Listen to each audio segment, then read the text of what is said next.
11월 9일 11월 둘째 주일입니다. 한 주간도 저희를 지켜주신 하나님 앞에 감사의 예배 올려드리도록 하시겠습니다. 모두 묵도하시겠습니다.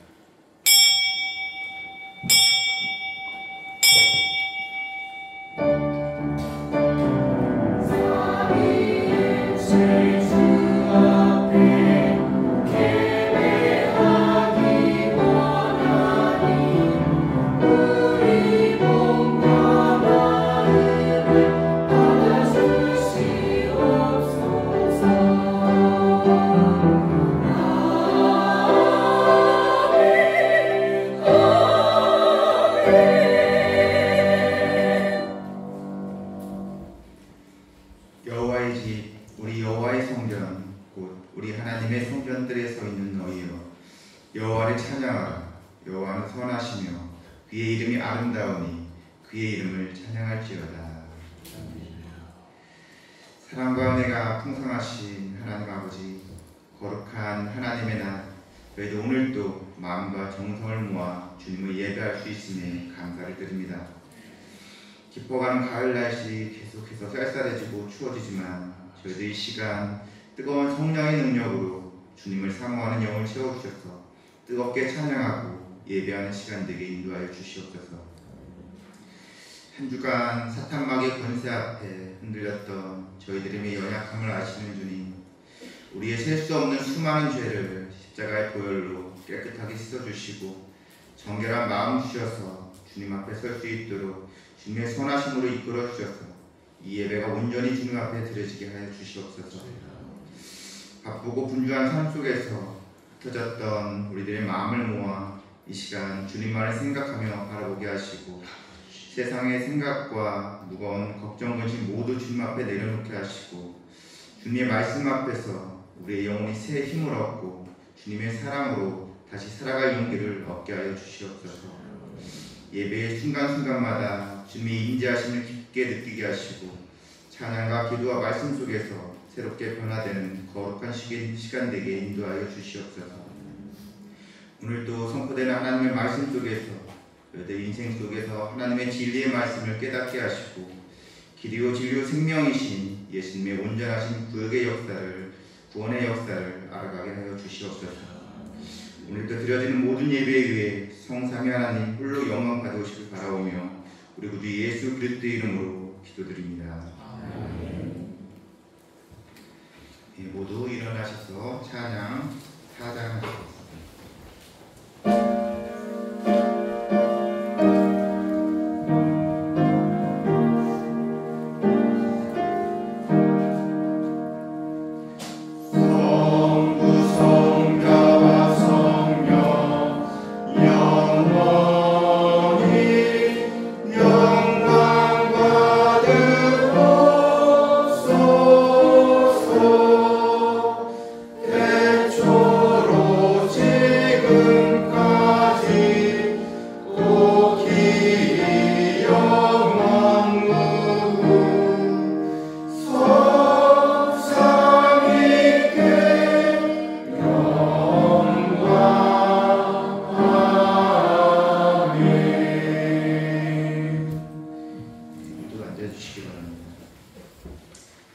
성식기도 20분입니다.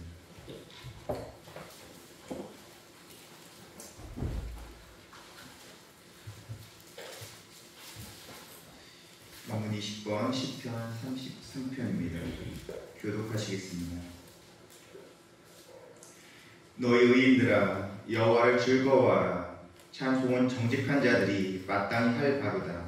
죽음으로 여호와께 감사하고 멸줄 빛바로 찬송할지어다. 새 노래로 그를 노래하며 즐거운 소리로 아름답게 연주할지어다. 여호와의 말씀은 정직하며 그가 행하시는 일은 다 진실하시도다. 그는 공의와 정의를 사랑하시며 세상에는 여호와의 인자하심이 충만하도다. 여호와의 말씀으로 하늘이 지극히 되었으며 그 만상을 그의 일가운으로 이루었도다. 그가 바닷물을 모아 무더기같이 쌓으시며 깊은 물을 곳간에 두시도다. 온 나라는 여호와를 두려워하며 세상의 모든 문명을 그를 경외할지어다. 시간 사도신경으로 신앙 고백 드리도록 하시겠습니다. 전능하사 천지를 만드신 하나님 아버지를 내가 믿사오며 그 외아들 우리 주 예수 그리스도를 믿사오니 이는 성령으로 잉태하사 동정녀 마리아에게 나시고 본디오 빌라도에게 고난을 받으사 십자가에 못 박혀 죽으시고 장사한 지 사흘 만에 죽은 자 가운데에서 다시 살아나시며 하늘에 오르사 전능하신 하나님 우편에 앉아 계시다가 저리로서 산 자와 죽은 자를 심판하러 오시리라. 성령을 믿사오며 거룩한 공예와 성도가 서로 교통하는 것과 죄를 사하여 주시는 것과 몸이 다시 사는 것과 영원히 사는 것을 믿사옵나이다. 아멘.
기도하시겠습니다.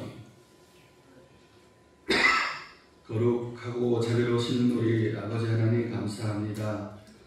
주님 앞에 나와 모두 함께 예배 드리오니 오늘도 은혜를 충만하게 누려 주시옵소서. 이 시간 이 세상 살아가는 동안 우리들에게 어려운 일과 괴로운 일들이 많사오나 일마다 때마다 지켜주시고 인도하셔서 잘 감당하게 하옵소서. 악한 마귀가 우리들의 영혼을 삼키려고 늘 우는 사자와 같이 두루 찾아다니는 이때에 우리들의 영혼을 지켜주시옵시고 영혼의 닻이 되어 주셔서 시험에 들지 않게 하옵소서.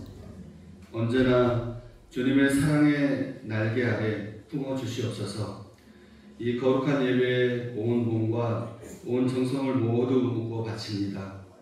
오직 하나님께 영광만 넘치게 하옵소서. 우리들은 넘치는 은혜와 사랑의 품속에서 지난 한 주일 동안 살아왔습니다. 그러나 주님의 말씀대로 살아야 하고 주님의 뜻대로 살아야 하건만 말씀대로 살지 못한 우리들을 용서하여 주시옵소서. 마음은 원의로 돼 연약하여서 원하는 것은 행하지 않고 또 원치 않는 것만 행하여 주님을 기쁘시게 하기보다도 섭섭하게 행한 것이 많았습니다. 우리들의 잘못을 용서하시고 십자가의 보혈로 시간 정결하게 씻겨 주시옵소서. 아버지 하나님, 이 시간 우리 성도들이 일하는 직장과 일터를 위해서 기도합니다. 정직하게 운영하게 하시고 그곳에서 복음의 빛을 발하는 성도들이 되도록 믿음으로 세워 주시옵소서. 또한 복 위에 복을 주시고 지경이 넓혀지는 은혜를 주시옵소서. 그래서 경제적인 어려움이 없게 하시고 귀한 재물을 귀한 곳에 또한 선한 곳에 하나님의 영광을 나타내는 곳에 사용할 수 있도록 도와주시옵소서. 주님, 말씀을 전하신 목사님에게 권능과 능력을 주셔서 피곤치 않게 하시고 갈급한 양떼들에게 만나와 같은 귀한 꿀로 먹여 주시옵소서. 목마른 양떼들에게 생명수로 채워 주시옵소서. 성도들에게 힘과 용기를 주시고 마음의 평화와 기쁨이 또 사랑이 넘치게 하여 주시옵소서. 주님의 몸된 제단에서 봉사하는 주의 종들과 각 기관마다 크신 은혜를 내려 주시옵소서.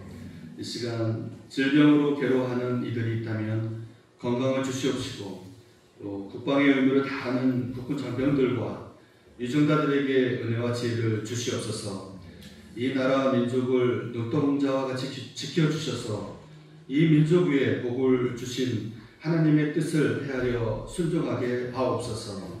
이 모든 말씀을 우리 주 예수 그리스도의 이름으로 간절히 기도하옵나이다. 아멘.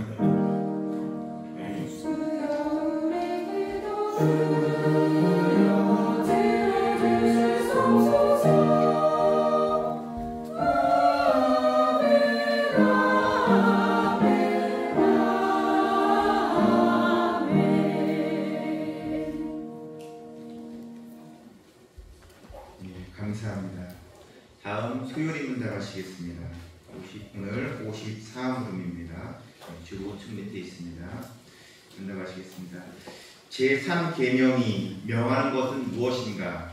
제3계명이 명하는 것은 하나님의 이름과 칭호와 성과 규례와 말씀과 행사를 거룩하고 존경하는 마음으로 살아가야 하는 것이다. 제3계명이 너희 하나님 여호와의 이름을 망령되이 이끌지 말라라는 말씀입니다. 다시 한번 문답하시겠습니다. 제3계명이 명하는 것은 무엇인가? 제3계명이 명하는 것은 하나님의 이름과 칭호와 성과 규례와 말씀과 행사를 거룩하고 존경하는 마음으로 살아가야 하는 것이다. 이 시간 413장 찬양하시면서 하나님께 준비하신 예물을 올려드리도록 하시겠습니다.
거룩하시고 자비로우신 하나님,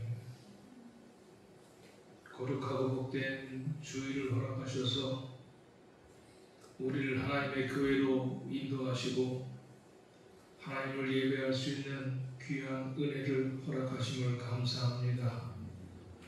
주께서 우리의 예배를 흠양하시고 한없는 은혜와 자비를 베푸시고 한 주간을 떠나가 살 때 하나님의 돌보심과 인도하심 속에 살게 하시기를 원합니다. 바쁘고 분주한 막바지 추수철입니다.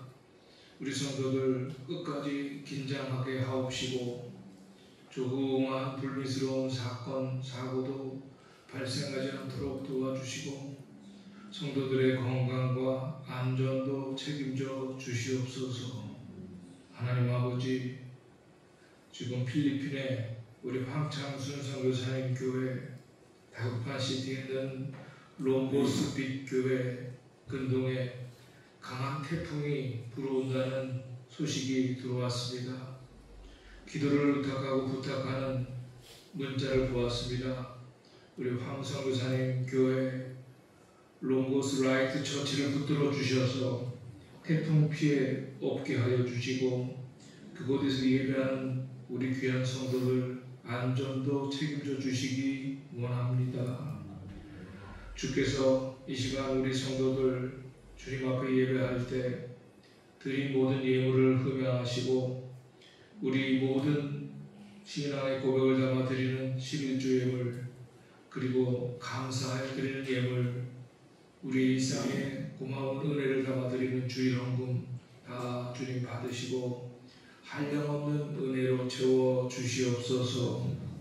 하나님 아버지, 오늘도 죄공된 교회에서 점심을 준비하느라고 땀 흘리는 우리 구역 식구들의 수고를 받으시고 또 청소하고 교회를 깨끗하게 관리하는 구역들 찬양 봉사로 수고하는 우리 귀한 종들, 재정부에서 교회 살림을 이끌어가는 우리 재정부원들, 여호와의 성호를 찬송하고 하나님의 영광을 드러내는 우리 할렐루야 성가대원들, 어린아이들을 가리키는 우리 유초등부 강사들과 우리 중고등부 교사들, 청년대학부 리더들, 우리 어르신들, 각 구역의 구역장들, 모든 기관장들의 수고와 봉사를 받으시고 신령한 은총으로 가득가득 채워주소서. 이 시간도 우리의 죄와 허물을 용서하시고 싸매어 주신 주님께 감사함을 드리고 진심으로 주님을 바라보며 은혜를 사모하는 우리 성도들 되게 하소서. 잠시 후에 부족한 종을 통하여 주님 말씀하실 때에 성령의 감동을 주셔서 하나님 전하시고자 하시는 말씀을 바로 분별하여 증거할 수 있는 온전한 도구로 사용하여 주옵소서. 이 모든 말씀을 우리 구주 예수 그리스도 이름으로 축복하며 기도하옵나이다. 아멘.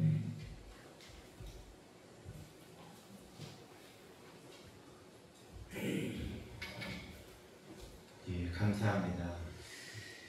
다음 표제창 하도록 하시겠습니다. 큰 소리로 따라해 주시기 바랍니다. 품격 있는 교회를 이루자. 품격 있는 교회를 이루자. 우리는 좋은 성도가 됩니다. 우리는 좋은 성도가 됩니다. 교인의 의무와 권리를 마음껏 누리고 받자. 교인의 의무와 권리를 마음껏 누리고 받자.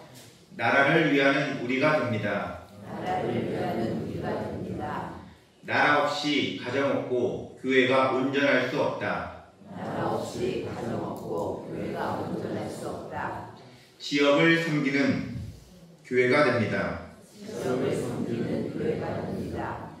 요소에서 영향력 있는 성도가 되어서 요소에서 영향력 있는 성도가 되어서 지역을 복음화시킵시다.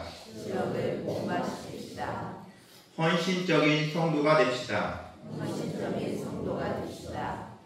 교인의 땀을 몹시 미래는 있을 수 없으니 교인의 땀 흘림 없이 미래는 있을 수 없으니 수고하고 섬깁시다. 수고하고 섬깁시다. 앞에서 끌어주고 뒤에서 밀어줍시다. 앞에서 끌어주고 뒤에서 밀어줍시다.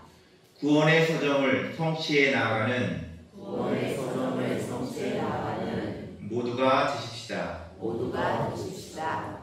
우리 성도님들 표대로 하시면서 우리 품격 있는 우리 시선교회를 만들어 주시기 바랍니다. 다음 교회 소식 전해드리겠습니다.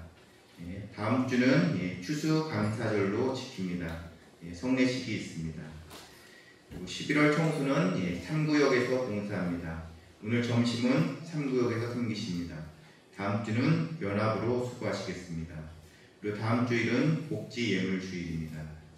그리고 12일 수요일은 우리 목사님께서 서천 경찰서에서 예배를 인도하십니다.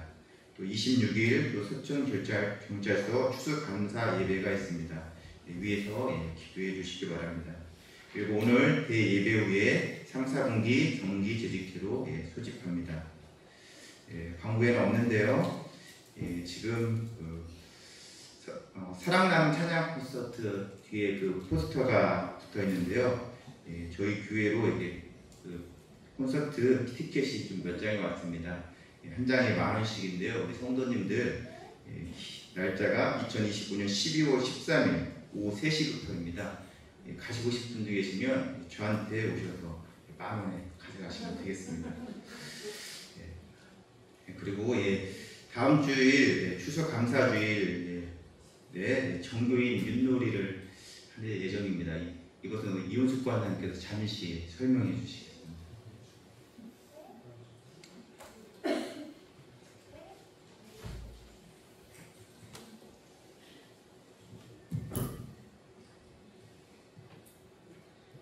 네, 광고 드리겠습니다. 다음 주일을 저희가 추수감사주일로 지키는데요.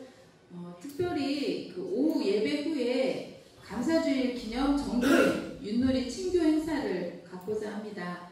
우리 애기인 하준이부터 어르신들까지 이렇게 모두 4개조로 편성을 해서 진행하는 우리 화합 행사에 우리 성도님들 모두 참여를 부탁드리겠습니다. 그동안에는 저희가 추수감사주일에 그 찬양 축제 행사로 진행했었고 작년에는 레크레이션 행사로 진행을 했었는데요.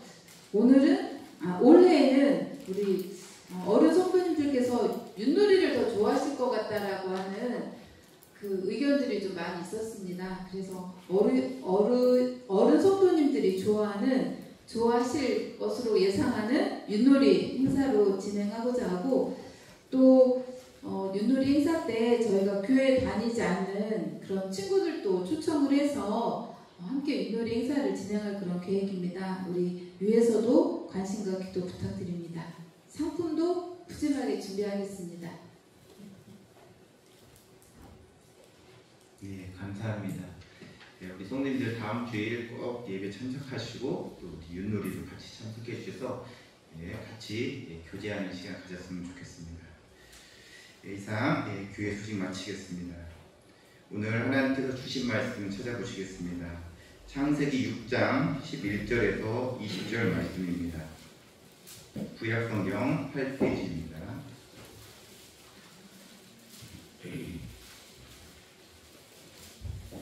창세기 6장 11절에서 20절 말씀.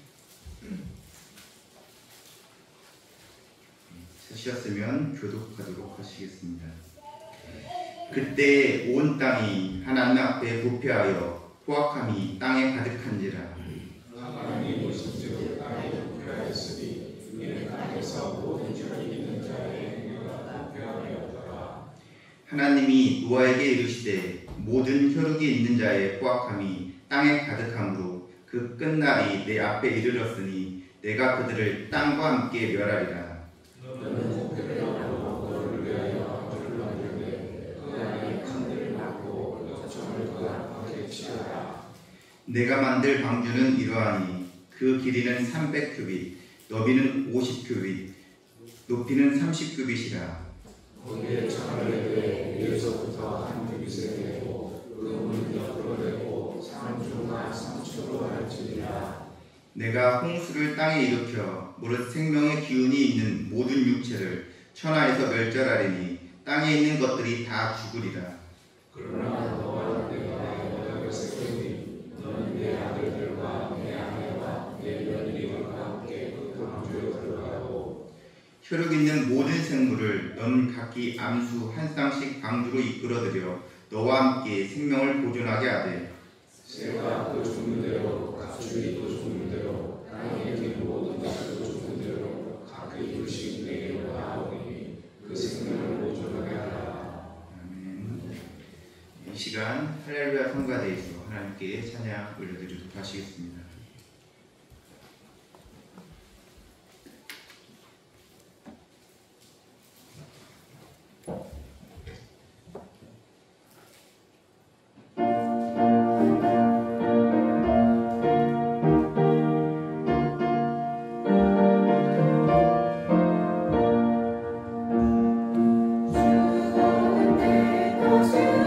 주시는지 아무 이가 없으리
감사합니다. 오랜만에 찬송가에서 찬양해 주신 순간에 감사합니다. 우리 성도님도 한 주간 잘 지내셨나요? 계속해서 바쁜 나날을 보내고 계실 텐데요. 절기를 보니까 벌써 금요일 날이 입동이었더라고요. 겨울의 초입에 들어가는 것 같습니다. 그리고 아침 저녁으로 많이 쌀쌀하고 추우신데 우리 성도님들 건강 잘 지키시기 바랍니다. 이렇게 한번 인사해 보시겠습니다. 겨울채비 잘 하시기 바랍니다. 우리 성도님들 계속해서 김장하시기 시작할 텐데요. 김장철 될수락도 주일은 빼먹지 말고 꼭 참석해 주시기 바랍니다. 오늘 말씀을 통해서 우리 목사님께서 노아의 방주 심판 중에 구원이라는 제목으로 말씀 전해 주시겠습니다. 큰 은혜 받는 시간 되시기 바랍니다. 목사님 나오실 때 할렐루야로 인사드리겠습니다. 할렐루야.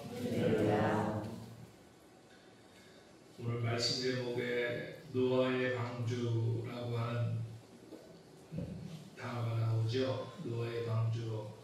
우리 성도들이 노아의 방주 사건은 익히 잘 알고 있죠. 오늘 말씀의 핵심 요약은 노아의 방주 사건이 일어나기 전에 온 땅이 하나님 앞에 부패하여 포악함이 가득하더라. 하나님이 노아에게 이르시되 모든 혈육이 있는 자의 끝이 내 앞에 이르렀으니 너는 코페르 나무로 방주를 만들라 그랬습니다. 하나님께서 천지를 창조하신 때가 창세기 1장에 나오죠. 창세기 1장 1절에 하나님이 태초에 천지를 창조하시니라 그렇게 시작하는데 오늘 본문 성경이 창세기 6장입니다. 1장에서 6장 사이의 시간을 세대별로 계산을 해보니까 1656년밖에 안 돼요. 하나님이 천지를 창조하시고 노아 홍수 심판을 행한 그 시기가 2000년이 안 돼요. 1656년이에요. 이거 성경에 나오는 존재했던 사람들의 나이를 계산해 보니까 1656년밖에 안 나와요. 그러니까 상당히 짧은 시간이에요. 제가 이 사실을 알고 고민을 했어요. 왜냐하면 하나님께서 천지 만물을 창조하실 때 첫째 날부터 여섯째 날까지 천지를 창조하실 때마다 아침이 되고 저녁이 되고 아침이 되니 이런 첫째 날이라 하시면서 하나님 보시기에 좋았더라. 둘째 날도 창조하시고 나서 저녁이 되고 아침이 되니 하나님 보시기에 좋았더라. 그렇게 5일 동안 쭉 좋았더라. 하나님 얼마나 천지를 창조하시고 좋으시면 좋았더라 하는 말씀이 나오고 마지막 6일째 되는 날은 우리 인간을 창조하시고 하나님 보시기에 그냥 좋은 게 아니라 심히 좋았더라. 하나님께서 천지 만물을 창조하시고 너무너무 좋아서 심히 좋았더라 했는데 불과 1656년밖에 안 됐는데 하나님께서 노아의 홍수 사건을 통해서 지으신 모든 창조물을 물로 한번 싹 심판하시겠다라고 하는 마음을 먹으신 것이 얼핏 좀 이해가 안 되는 거예요. 아니 곳이 그렇게 좋아놓고 아니 뭐 1600년밖에 안 됐는데 인간들이 죄를 져봐야 얼마나 죄를 졌길래 이렇게 싹 한번 물로 청소를 하시겠다는 마음을 잡수셨을까. 그런 생각을 하니까 제가 고민스러워지는 거예요. 앞에 강단에서 목사는 하나님의 심정을 대변하는 사람이에요. 하나님의 마음. 왜 하나님께서 노아 홍수 사건을 통하여 1656년밖에 안 된 세상을 한번 깨끗하게 심판을 하시려고 했을까? 오늘 성경 말씀에 보면은 히브리어로 샤하트라는 단어가 아주 중요한 단어인데, 하나님이 보신즉 땅이 부패하여 하는 그 부패라는 말이 샤하트라는 말인데, 부패하고 썩고 문드러진 세상, 그런 상황이에요. 부패하고 썩고 문드러진 상황. 혹시 쓰레기통에서 생선이 썩어서 고약한 냄새를 풍기는 그 광경 보신 적이 있으신가요? 아마 우리 밥하는 분들은, 우리 주부들은 어렵지 않게 보셨을 거예요. 쓰레기통에서 썩어서 냄새나는 생선, 샤하트라는 말은 그것과 비슷한 거예요. 1656년밖에 안 된 지구에 하나님이 보실 때 부패하여 썩어 문드러진 세상이 됐다. 우리 창세기 6장 5절에 보면은 인간의 마음의 생각이 항상 악할 뿐이었고 라는 말씀이 나와요. 사회는 포악과 탐욕이 가득했다. 하나님 보실 때 사람의 마음이 포악하고 부패했고 항상 마음이 악하고 포악하고 탐욕이 가득했다. 하나님께서 이를 땅이 폐괴되었다라고 선언하시면서 하나님 그 당시에 느끼셨던 것은 하나님 보실 때 너무너무 좋았던 그 창조의 모습이, 그 창조 질서가 1656년 만에 창조 질서가 무너졌다는 거예요. 하나님이 너무너무 보시기에 좋았던 이 세상이 하나님의 창조 질서가 무너져 내린 그런 상황이었다. 오죽하면 하나님이 천지 창조하신 이 세상을 한번 깨끗하게 심판을 하시겠다는 마음을 잡수셨을까? 저는 노아 홍수가 정말 역사적인 사실인가에 대하여 상당히 많은 관심을 가졌습니다. 그런데 대학에서 공부하면서 노아 홍수 사건이 실제 역사에 존재했던 역사적인 사실이라는 고고학적인 증거들을 발견해냈습니다. 지구상에서 가장 높은 산이 어디죠? 에베레스트 산이에요. 에베레스트 산. 그 에베레스트 산 꼭대기에 물이 찼던 흔적이 있어요. 지구상에서 그렇게 높은 에베레스트 산 꼭대기에 물이 찼었던 흔적이 있어요. 그리고 미국의 그 아름다운 계곡인 그랜드 캐니언이라는 계곡이 있어요. 저도 안 가봤습니다만 저 아직 에베레스트하고 그랜드 캐니언 아직 못 가봤거든요. 근데 아마 내가 살아서 거기 가볼 가능성은 없을 것 같아. 내가 에베레스트 산까지 등반을 할 가능성도 없고 그랜드 캐니언은 모르겠네요.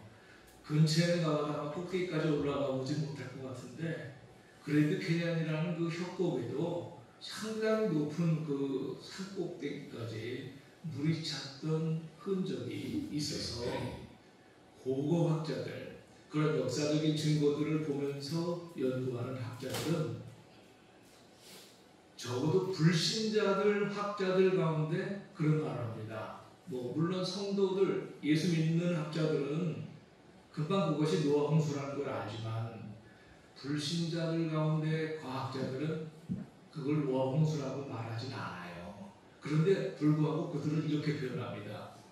뭔지는 모르지만, 무엇인지는 모르지만 지구에 큰 홍수가 있었던 게 분명하다. 불신자 학자들의 말이에요. 무언지는 모르겠지만 지구에 큰 물이 한번 찼던 흔적이 있다. 우리는 그것이 노아 홍수 사건이라는 걸 알거든요. 그런데 세상 역사에는 이 역사가 기록된 게 없어요. 불신자인 고고학자들이 그런 고백을 합니다. 무언지는 모르겠지만 지구상에 큰 홍수가 있었던 게 분명하다. 왜? 그 그레이트 캐년 꼭대기까지 물이 찰랑찰랑 찼었던 그 흔적이 지금도 남아있어서 그거를 사진으로 찍어서 촬영을 해서 보여줬거든요. 그래서 불신자들 과학자들조차도 노아 홍수 사건을 간접적으로 증명하고 있다는 것을 확인할 수가 있는 거죠. 성경은 분명하게 노아 홍수 사건이 창세기 1장에 아주 명확하게 기록되어 있습니다. 왜 하나님은 보시기에 좋았던 이 세상을 물심판을 통해서 한번 깨끗하게 청소를 하셔야만 했을까? 인간의 범죄와 타락이 그 부패가 너무너무 심각해서 하나님은 당신이 천지를 창조하신 것이 마음에 실망이 됐어요. 너무너무 좋았는데 인간의 범죄와 타락이 너무 마음이 아팠어. 그래서 노아 홍수를 통해서 이 세상을 한번 깨끗하게 정화시키는 그런 계기를 만든 거예요.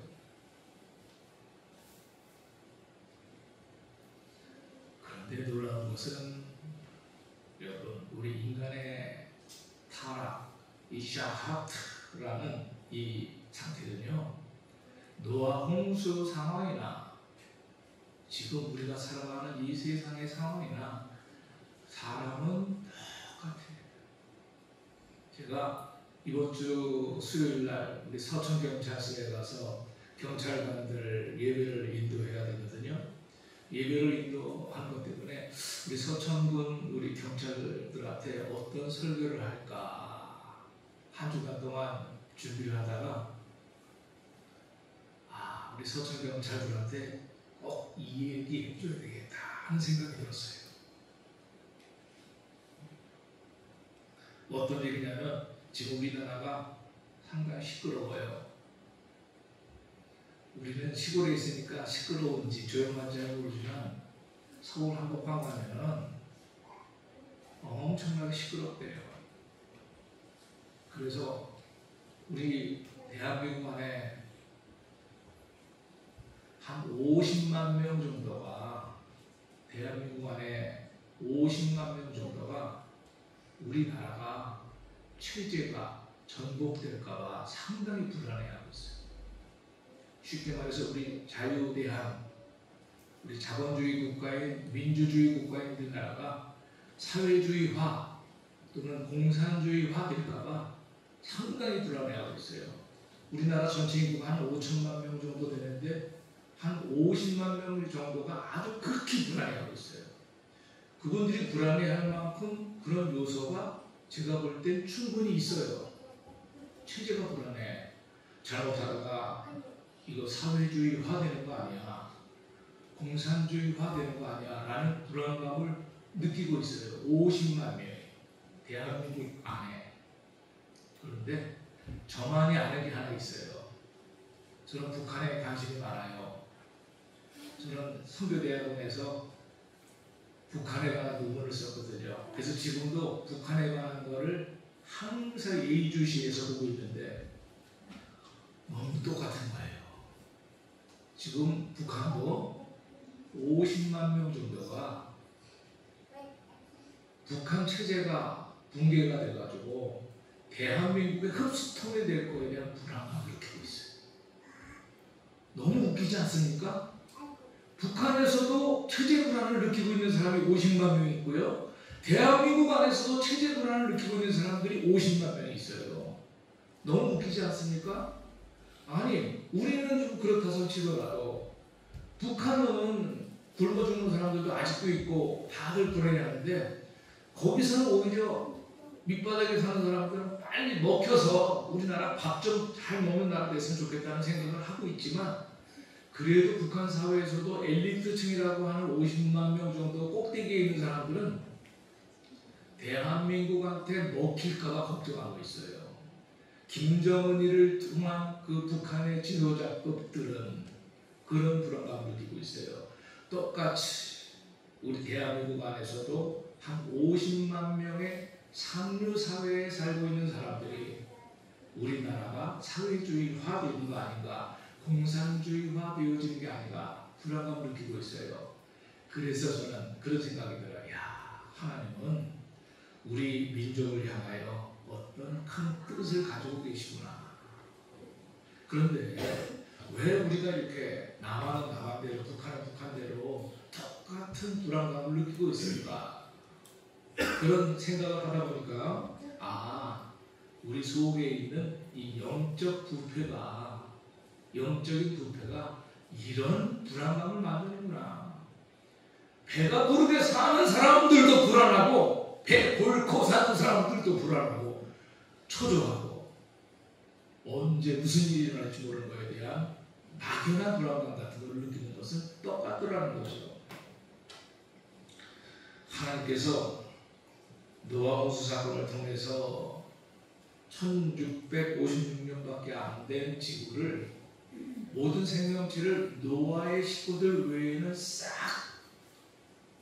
청소하신 그 일은 하나님께서 지구를 한번 깨끗하게 청소하려고 하는 그런 뜻이 아니고 재창조, 다시 창조하고자 하는 그런 뜻이 있었어요. 심판이라는 개념보다는 구원이라고 하는 개념이 더 강하다는 거예요. 재창조. 이것이 바로 구속사의 출발점이에요. 우리 한 달 전에 아담과 하와가 범죄하자마자 하나님께서 무화과나무 잎으로 하체를 가리고 있던 그들을 그 무화과나무 잎을 쳐버리고 가죽옷을 지어서 하체를 가려줬다는 그 말씀들을 기억나시죠? 가죽옷을 지어 입으셨다는 것은 예수 그리스도의 희생을 예표하는 거예요. 그리고 그 다음 주에 제가 아벨의 제사에 관한 말씀을 나눴어요. 아벨은 양의 첫 새끼를 떼어서 양의 첫 새끼의 기름으로 하나님 앞에 제사를 드렸어요. 다 예수 그리스도를 예표하는 거예요. 오늘 하나님께서 물심판으로 청소를 싹 할 때도 하나님께서 특별히 노아의 식구들한테만 특별한 구원의 요청을 줍니다. 노아한테 방주를 만들어라 그랬어요. 그 방주를 만들라고 할 때 보통 방주 나무로 하는 게 아니라 코페르 나무로, 너는 코페르 나무로 너를 위하여 방주를 만들어라. 하나님은 방주의 설계도까지 자세히 주셨어요. 코페르 나무는 부패하지 않는 그런 나무랍니다. 썩지 않는 나무. 그리고 하나님께서 그 방주의 길이까지 정확하게 계시하셨습니다. 6장 우리 15절 말씀 한번 띄워보실래요? 6장 15절.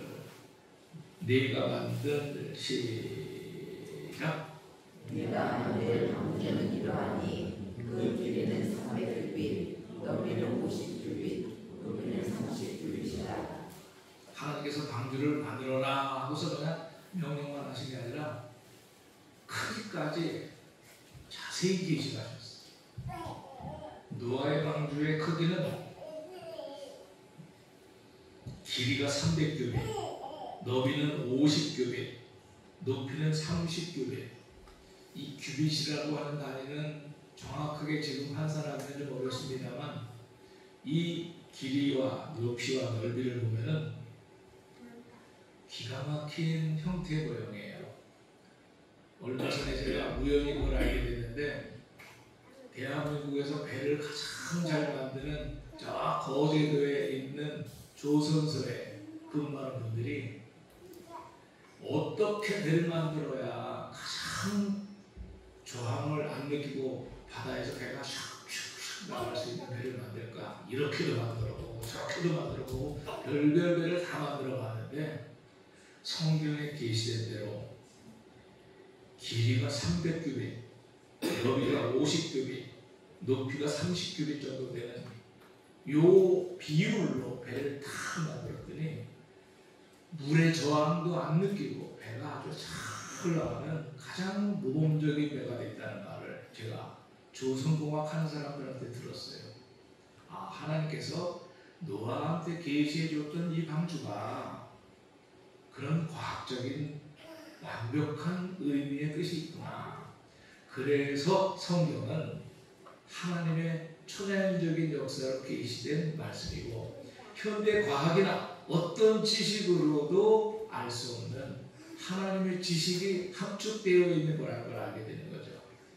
물의 저항을 가장 덜 받는 그 비율로 배를 딱 만들어서 조선소에서 배를 만들면 그 배는 아주 튼튼하고 견고한 배로서 좋은 배로 인정을 받는다. 그래서 현대 조선공학은 요 비율로 배를 만든다는 이야기를 제가 조선공학 하는 사람들을 통해서 들었어요. 아, 하나님의 계시가 이런 의미가 있구나. 하나님께서 노아한테 방주를 만들라고 했을 때는 상당히 순종하기 힘들 때였어요. 왜냐하면 날씨도 화창하고 날씨도 너무 좋고 그런데 하나님께서 노아한테 방주를 만들라고 하고 길이가 300규빗, 너비는 50규빗, 높이는 30규빗으로 하라고 이 치수까지 딱 만들어줬을 때 노아는 이게 청천벽력 같은 소리죠. 아니 이렇게 날씨가 좋고 화창한데 배를 만들라고 하시니 어떡하나. 노아는 열심히 하나님의 명령을 받들어서 배를 만들어요. 날씨가 좋지만 이 코펠나무를 베다가 이 규격대로 아름다운 방주를 다 만들었어요. 얼마 전에는 여러분 이 시대의 노아의 방주와 같은 그런 형태의 이 방주가 지금의 튀르키예, 터키의 아라라산 그 깊은 산 속에 그 형태가 비슷한 이 배와 비슷한 방주와 비슷한 형태를 가진 이 배가 얼음 구덩이 큰 산의 형태 속에 있다고 하는 이 사실이 밝혀졌어요. 그래서 많은 과학자들이 그 방주를 발굴하기 위해서 특별한 그 팀을 만들어서 그 산에 올라갔다라고 하는 그런 뉴스를 들어본 적이 있어요. 노아의 홍수 사건은 역사적인 사실이고 노아가 만들었던 방주가 그 존재가 어렴풋이나마 얼음 속에 그 빙하 속에 숨어 있다라고 하는 이야기들이 공공연하게 나오는 걸 보면 아 역사적으로 하나님의 말씀 속에 있었던 이 노아 홍수 일어났던 방주 사건은 역사적인 사실이구나 라고 하는 사실을 우리가 알게 되는 거죠.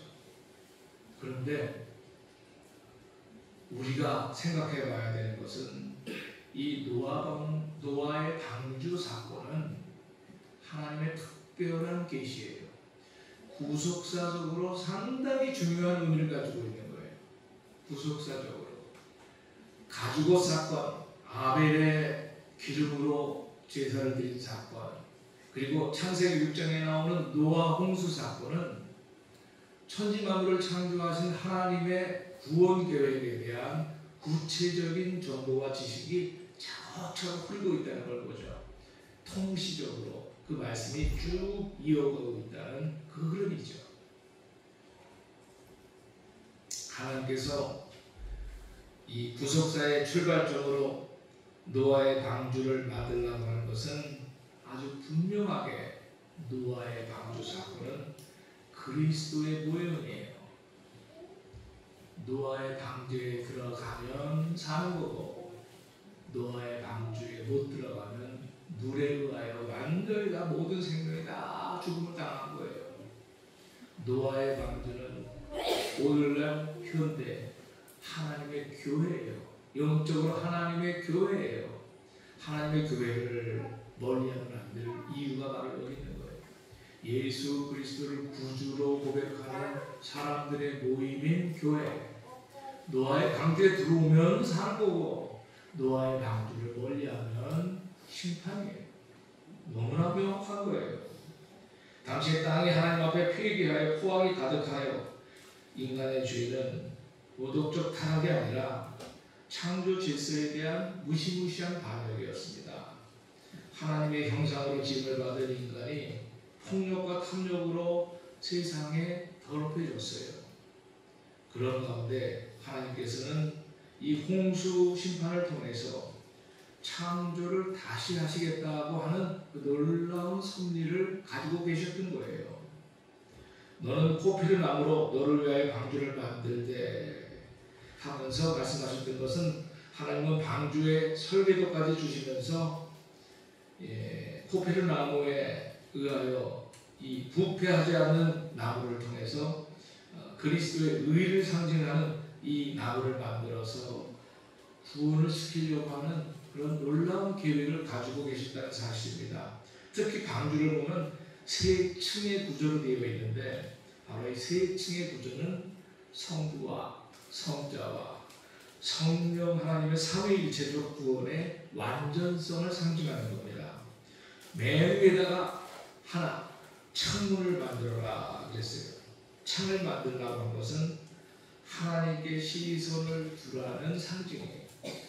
맨 위에 우리 교회처럼 창을 딱 만들어서 꼭대기에 하나님을 바라보라는 이 세상 바라보면 이 세상에 낙심되고 실망할 것밖에 없어요. 대한민국 사회에서 뭐 굶어 죽는 사람 없잖아요. 그런데 대한민국 사회에서 사는 사람들 중에 50만 명이 체질 불안을 느껴가지고 지금 얼마나 불안한지 몰라. 뉴스를 못 봐, 뉴스를. 그럴 수 있는 요소가 제가 보기에도 충분히 있어. 그런데 우리가 바라봐야 될 건 이 체제가 땅에 있는 체제가 우리를 든든히 세워주는 게 아니에요. 우리는 저 창 너머에 있는 하나님을 바라봐야 돼요. 창 너머에 있는 하나님. 하나님께 시선을 두라는 이 교훈을 우리가 꼭 잊지 말아야 돼요. 하나님께 시선을 두라. 그 다음에 문도 하나만 만들라고 했어요. 문도 하나만 만들라. 방주에 문을 몇 개 만들라? 하나만 만들라. 오직 한 길, 오직 한 길, 예수 그리스도만이 우리를 구원하실 수 있는 분이라는 그런 암시를 주시는 거예요. 노아는 모든 명령을 그대로 준행했다고 창세기 6장 22절에 나옵니다. 여러분, 구속사는 인간의 공로가 아니라 하나님의 말씀에 대한 순종으로 성취가 됩니다. 노아의 홍수 사건 속에 감춰져 있는 그리스도의 구원의 방편. 많은 사람들이 노아의 식구 외에는 다 죽었어요. 하지만 그 방주에 들어와 있는 사람들은 살았어요. 그리고 각기 새나 짐승이나 암수 한 쌍씩 그 방주에 들어오라고 했어요. 이 노아 방주 속에 생명의 언약이 숨어 있습니다. 하나님 말씀합니다. 내가 홍수를 땅에 일으켜 그러나 노아와는 내가 언약을 세우리니. 바로 홍수는 새 언약의 출발점이었습니다. 방주는 하나님이 친히 마련하신 생명의 피난처였습니다.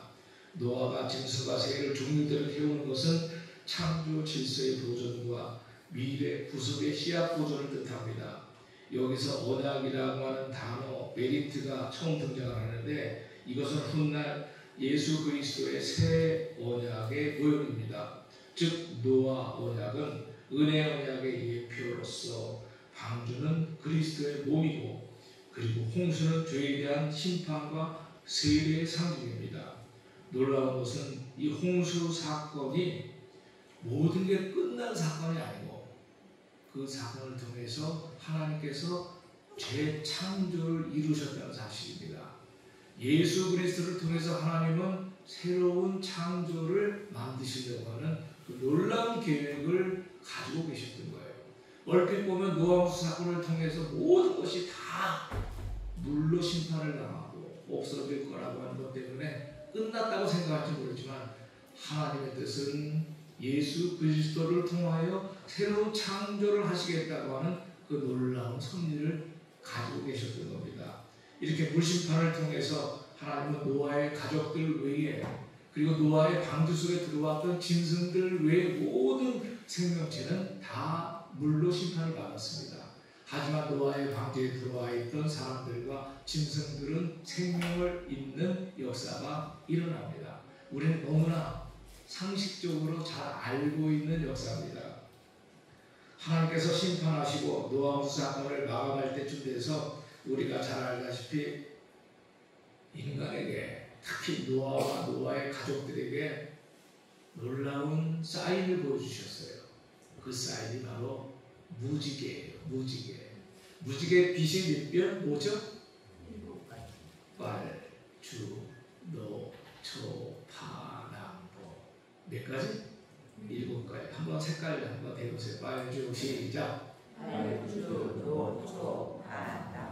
혹시 무지개 본 기억이 없는 분 있습니까? 우리가 여름에 비 많이 오는 그런 장마철이나 그 다음에 해가 확 뜨면은 무지개가 이렇게 샥 보이잖아요. 무지개가 우리 성경에 보면 뭐라고 나오냐면 하나님이 노아의 가족들에게 물 심판한 거에 대한 마음이 하나님이 약간 불편해지던 거지. 무지개는 내가 이 세상을 다시는 물로 심판하지 않을게 하는 하나님의 사인이에요. 그래서 우리가 여름에 무지개를 보면 하나님께서 노아 홍수 사건을 일으킨 다음에 느끼셨던 마음도 하나님도 그렇게 마음이 편하신 것만은 아니었구나 하는 걸 우리가 느끼게 되죠. 그러나 무지개를 볼 때마다 우리가 느끼는 거죠. 하나님은 그 무지개식을 통해서 내가 다시는 이 세상을 물로 심판하지 않으시겠다고 하실 정도로 당신의 마음을 인류의 모든 사람들에게 보여주셨어요. 하지만 세상은 잘 아시죠? 이 폐괴한 세상은 나아질 가능성은 전혀 안 보여요. 아니 도대체 이 세상은 왜 이럴까? 왜 이렇게 이 세상은 부패되어 있을까? 영적으로 이 부패된 상태는 마치 썩은 생선이 썩어 들어가면서 냄새를 풍기는 것처럼 육의 인간의 어떤 타락의 본성은 무시무시하게 이렇게 돼가고 있는 거죠. 우리 성도를 뉴스 통해서 잘 아시죠? 우리 대한민국에서 많은 이 젊은이들이 그 캄보디아인가 어딘가에 강제로 막 미끼에 걸려가지고 납치다 당하듯이 가가지고 그 살았는지 죽었는지 모르고 강제 수용을 당하고 있는지 뭔지 모르는 막 이런 거 이거 지금 정부도 아주 골치 아픈 문제더라고 보니까 캄보디아 정부한테 막 스트레스를 가하고 그래도 거기서도 어떻게 할 수가 없는 거예요. 캄보디아 정부조차도 그 범죄 집단들과 같은 펜이 어떻게 할 방법이 없는 거예요. 젊은 사람들이 한두 명이 아니야. 캄보디아 정부나 그런 데 납치돼서 인신매매를 당해서 죽었는지 살았는지도 모르는 이런 상황. 이게 지구상에 현재 존재하는 상황이에요. 생 사람들을 납치에다가 배달라가지고 콩팥을 띄는지 심장을 띄는지 코파를 띄는지 모를 정도로 이러한 아주 불길한 그런 마음을 만드는 세상이 지구상에 현재 존재한단 말이죠. 이것이 바로 지금 우리가 살아가는 세상이에요. 인간 사는 뚜껑 열어보면요 이렇게 타락과 부패의 본성이 정말 강해요. 어느 나라, 어느 민족, 누구를 통해서든지 항상 이렇게 부패되어 있는 속성이 나타나는데 이것은 첫째는 영적인 부패 상태가 그렇게 심한 거예요. 하나님께서 노아 홍수 사건을 통해서 심판을 하실 수밖에 없었던 그런 상황이 지금도 버젓이 존재합니다. 그런 상황 속에서 우리 젊은이들이 지금 이 세상을 사는 거예요. 여러분 우리 학생들 학교 보내면 부모님들이 얼마나 여러분들 걱정하는지 알아? 세상에 이렇게 악한 사람들이 많아서 이거 어떻게 살아있나? 혹시 뭐 어떻게 되냐 되게 불안한 거야. 내가 가끔 우리 애들한테 전화를 하면 전화를 아주 귀찮아하는 거야. 근데 여보세요 하고 소리만 딱 들리면 그냥 끊어도 돼. 왜? 살아있구나. 그 목소리 들으려고, 살아있다는 그 소리 들으려고 전화하는 거야. 그러니까 전화 좀 자주 해. 전화를 전화 한 번 하는데 뭐 10원이 들어 100원이 들어. 전화 자주 해. 엄마 아빠. 그게 효도하는 거야. 아침이든 저녁이든 밤이든 12시든 괜찮아. 새벽 예배 시작하는 4시쯤에도 전화해도 괜찮아. 전화해서 자꾸 엄마 아빠한테 목소리 들려줘. 나 살아있어 소리인 거야. 이 세상이 지금 그렇게 폐역해. 세상이 이렇게 샤프하단 말이야.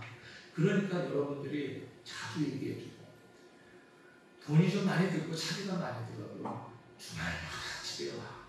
얼굴을 보여줘. 그게 효도야. 그게 돈 많이 벌어서 뭐 용돈을 엄마한테 팍팍 밀어주는 게 효도가 아니라 살아있는 빠끗빠끗 웃는 얼굴을 보여주는 게 효도야. 우리 부모님들 그렇다면 아멘 해보세요. 봐봐. 그거야.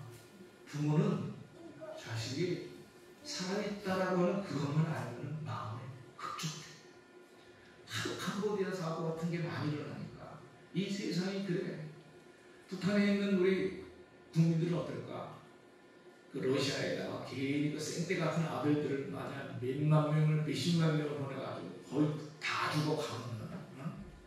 그러니 그 부모들 눈에 피눈물 날 거 아니야. 생떼같이 길러가지고 24, 34 길러가지고 아무 병문도 없는 그 나라에다 보내가지고 그 건장한 아이들을 다 죽여서 시체로 보내니 그 부모의 마음이 얼마나 힘들어. 김정은이 정말 대책이 안 서는 사람이야. 대책이 안 서는 사람. 그렇게 해놓고서 자기는 사치사회에 물들어가지고 자기는 그렇게 살고 그 사람들 몸값에 의하여 받는 그 보상비 부모들한테 단돈 10분의 1이라도 좀 떼어주면서 위로해주면 좋잖아. 싹 떼먹고 자기 혼자만 배불리 먹는 그 못된 사람. 정말 하나님이 가만히 둘 사람이 아닌 거지. 그래도 나는 그러면 안 된다네. 그래도 하나님 김정은이도 좀 회개하고 구원받게 해주세요. 그래야 된다는 거야. 그래도 나도 반장하겠어. 내 마음속에 나도 다시 그러고 싶은 마음은 없어. 그래도 김정은이한테 복음을 전해야 되는 게 또 우리 입장이니까. 우리 남북한에 지금 한 사람이 이런 상황이야. 이것이 핫하잖아 상당히. 이렇게 부패되어 있는 세상 속에서 어떻게 우리가 구원을 받을 수 있을까? 북한 사회에서 어떻게 구원을 받을 수 있을까? 대한민국 사회가 어떻게 하면 든든한 사회가 될까? 방주 안에 들어가야 돼. 남한이든 북한이든 방주를 떠나면 다 죽어. 방주 안에 들어가야 돼. 방주가 뭡니까? 예수 그리스도. 오늘 그리스도의 방주 안에 있는가? 내가 교회 안에 들어가 있는가? 예수 그리스도 안에 있는가?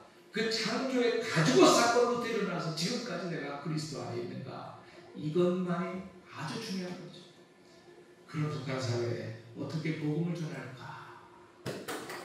이 북한 사회에다가 우리가 어떻게 복음을 전할까? 어떻게 그 낙심과 실망 속에 빠져 있는 사람들한테 그리스도의 복음을 전할까? 개인의 인생에도 정말 그리스도가 필요하고 그리스도를 꼭 증거하고 전해야 되는 그런 세상입니다. 이 노아홍수 사건은 설화가 아니고 사람이 꾸며낸 이야기가 아니고 확실히 존재했었던 역사적인 사건이에요. 아까 초반에 말씀드린 것처럼 불신자 보고학자들조차도 뭔지 모르지만 지구상에 큰 물난리가 한 번 있었다라고 하는 걸 그들도 증명할 정도로 확실히 존재했던 사건이고, 성경은 명확하게 이 홍수 사건은 노아 시대에 있었던 홍수 사건이라는 걸 정확하게 우리에게 증거해주고 있습니다.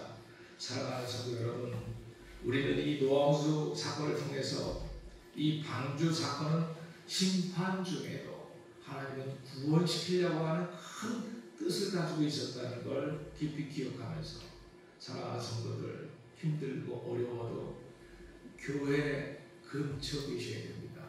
그리고 주일날 무슨 일이 있어도 교회 안으로 들어오셔야 돼요. 교회 떠나면 큰일 납니다. 교회 떠나면 큰일 납니다. 예수 그리스도 떠나면 큰일 납니다. 예수 그리스도를 구주로 영접하셔야 죄 사함을 받고 영생 복락을 누리신다는 사실을 굳게 믿으시기 바랍니다. 기도하겠습니다. 주님, 세상이 폐괴되고 폭력이 가득한 시대 속에서도 은혜를 입은 노아처럼 주님의 눈에 은혜 받는 자 되게 하옵소서. 그리스도의 방주 안에서 심판이 아닌 구속의 은혜를 누리게 하시고 말씀대로 순종하여 우리의 가정과 우리 세대가 구원의 길 위에 서게 하소서. 홍수 같은 고난 속에서도 새 하늘과 새 땅을 바라보는 믿음을 주옵소서. 예수님 이름으로 기도드립니다. 아멘. 감사합니다. 우리 성도님들 다 방주 안에 계시죠? 예수 그리스도 안에 계시죠? 항상 이 믿음 잃지 마시고 항상 믿음 안에 살아가시기 바랍니다. 모두 일어나셔서 회의 찬송 599장 1절 2절 찬양하겠습니다.